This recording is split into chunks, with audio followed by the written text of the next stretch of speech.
Okay, so the head steadiness test can be utilized to determine the overall efficiency of the muscles in the cervical spine, okay? And it is performed very similar to the deep cervical flexor endurance test, okay? But the point of this is that you have a cutoff of 40 seconds, okay? So it's a little bit more data points on an exact time frame. And what you're gonna be looking for here is really how steady someone can hold their head. Think of like a plank, okay? And in the research setting, they have a lot of more laboratory equipment that can detect how much the head stays unsteady as time goes on. And we just don't have that in the clinical setting. So a lot of times I'll set up a camera just like we have here, and we'll record it and we'll come back to it. And the goal is to then see over a 40-second period of time of holding this, how long does it take for someone's head to become kind of unsteady and sort of break the plane of coming up and down, okay?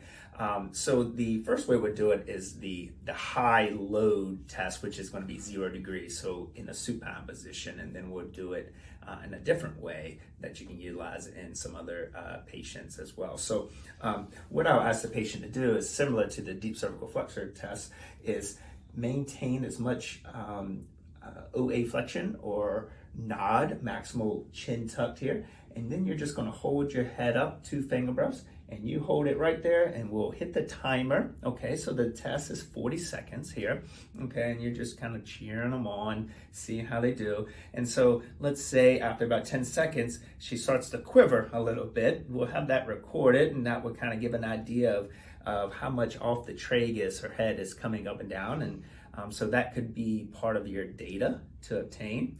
And then the other one is, say she can't do it. She's like, oh, I'm done. And that's only 20 seconds. That can give you some data as well. Like, oh, we can't get that 40 seconds. Okay, so that's a high-low test. It's a very challenging test. And we can do it again with at 60 degrees. So about here is about 60 degrees.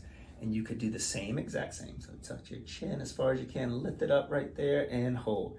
And from here, of course, the angle is obviously a little different. It's not off of this plane. Where off of this plane, it's going to be much easier on the individual, but this could be another way to get data if they can't pick their head up at all, or if it reproduces any headaches or dizziness or lightheadedness or tinnitus, or if they get neck pain as well. So that would be part of your head steadiness test.